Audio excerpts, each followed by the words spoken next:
Hello everyone, Assalamu alaikum. Welcome back to my channel.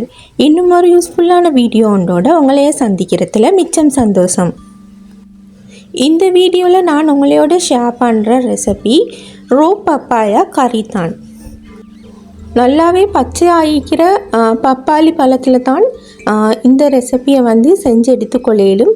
இது அவ்வளோ ஒரு நல்ல ஒரு ஹெல்த்தியான கறி அப்படின்ட்டு தான் நான் சொல்லுவேன்.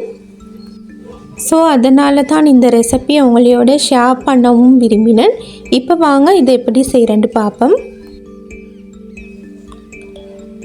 நாங்கள் பச்சை பப்புளுக்கு எடுக்கிறேன்டா அதை வெட்டி பார்த்தா உள்ளுக்கு இப்படி நல்லா வெள்ளை கலராக தான் நீக்கணும்.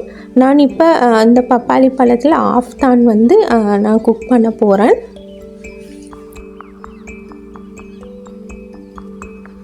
இப்போ வெட்டி எடுத்த அந்த பப்பாயோட உள்ளுக்குள்ளே சீடு எல்லாத்தையும் நல்லாவே க்ளீன் பண்ணி எடுத்துக்கொள்ளணும்.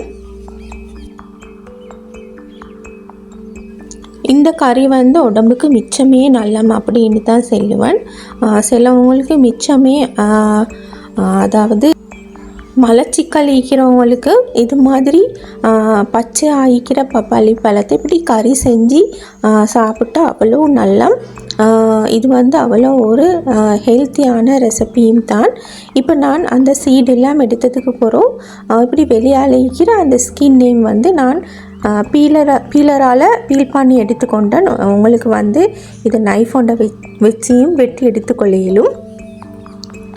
இப்போ இது போல் பாக்ஸாக நல்லா பெரிய துண்டாக தான் நான் கட் பண்ணி எடுத்துக்கொண்டேன்.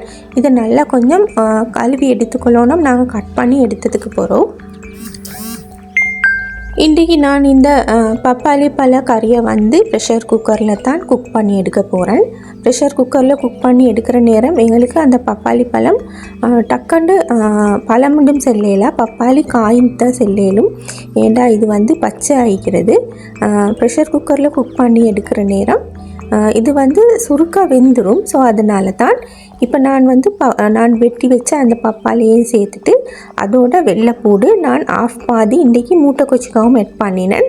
அதோட வந்து வெங்காயமும் எட் பண்ணணும். இந்த கறியை குக் பண்ணுற நேரம் இவ்வளவு தான் வெள்ளைப்பூடி, இவ்வளவு தான் வெங்காயம், இவ்வளவு தான் பச்சை கொச்சிக்காய் போடணும்ன்ற ஒரு அளவுண்டு இல்லை. எங்களுக்கு தேவையான மாதிரி போட்டுக்கொள்ளையிலும். நான் இந்த டைமில் ஒரு 4-5 துண்டு ரம்பையிலையும் அதோட கொஞ்சமாக கருவேப்பிலையும் எட் பண்ணி கொண்டேன்.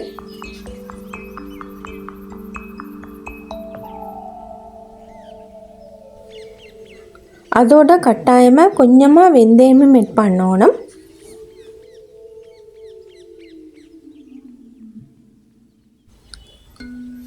அதோட கொஞ்சமாக மஞ்சத்தூள், உப்புத்தூள், அதோட மசாலாத்தூள், அதோட கொஞ்சமாக கொச்சிக்கத்தூள். எங்களுக்கு காரத்தை பொறுத்து மட்டும் எங்களுக்கு வந்து இந்த மசாலாஸை கூட்டி குறைச்சி கொள்ளையிலும். பொதுவாக பச்சை ஆகிக்கிற பப்பாளி காய் வந்து எல்லா இடத்துலையுமே கிடைக்காது. சிலவங்களுக்கு அவங்களோட வீட்டு தோட்டத்தில் இருக்கிற மரங்களில் இருந்து பச்சையாக காயை வந்து எடுத்துக்கொள்வாங்க. பொதுவாக இது வந்து நான் நினைக்கிறேன் மார்க்கெட்டுகள்லேயும் இருக்காது, அதே மாதிரி ஃபுட் சிட்டிகள்லேயும் இருக்காது அப்படின்ட்டு தான் நான் நினைப்பேன். இங்கே வந்து ஸ்ரீலங்காவை பொறுத்த வரைக்கும் மார்க்கெட்லேயா இருந்தாலும் ஃபுட் சிட்டிகள்லையாக இருந்தாலும் பழுத்த காயத்தான் வந்து விற்பாங்க. ஆனால் வந்து வீட்டு தோட்டத்தில் ஈரவங்களுக்கு வந்து இது வந்து ஒரு நல்ல ஒரு வரப்பிரசாதம் அப்படின்ட்டு தான் செல்லிலும். ஏன்னா வந்து இதில் பெனிஃபிட்ஸ் வந்து வாயால் செல்லலாம். அவ்வளோ இது வந்து ஒரு நல்ல ஒரு ஹெல்த்தியான கறின்ட்டு தான் நான் சொல்லுவேன். அதோடு நாங்கள் மசாலாஸ் எல்லாம் எட் பண்ணினதுக்கு போகிறோம். நான் இன்றைக்கி இந்த பப்பாளி கறியை வந்து தண்ணி பாலில் தான் வேக வச்சு எடுக்க போகிறேன்.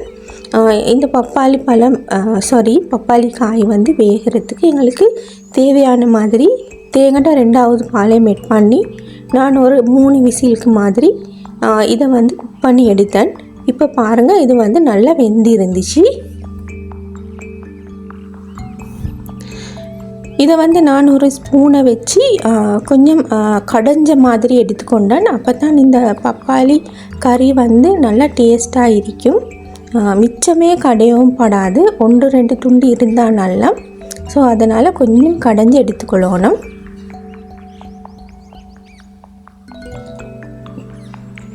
பாருங்கள், உங்களுக்கு இந்த வீடியோவில் பார்க்குற நேரமே விளங்கும். ஓரளவு நான் மசிச்சுக்கிறேன். அதோட பப்பாளி காய் துண்டுகளும் இருக்குது. இந்த டைமில் நான் திக்கான தேங்காய் பாலும் எட் பண்ணினேன். நல்லா திக்கான தேங்காய் பால் எட் பண்ணால் நல்லா டேஸ்ட்டாக இருக்கும் இந்த கறி. திக்கான தேங்காய் பாலையும் எட் பண்ணிவிட்டு ஒரு 2 நிமிஷம் மாதிரி சூடாக்கி எடுத்தால் போதும். இப்போ நான் இதை வேறு ஒரு பவுலில் ட்ரான்ஸ்ஃபர் பண்ணி எடுத்துக்கொண்டேன். இதுக்கு மேலால் நான் கொஞ்சமாக தாளிப்பும் எட் பண்ணினேன். தாளிப்பும் எட் பண்ணுற நேரம் இதோட டேஸ்ட் இன்னும் வேறு லெவலில் இருக்கும்.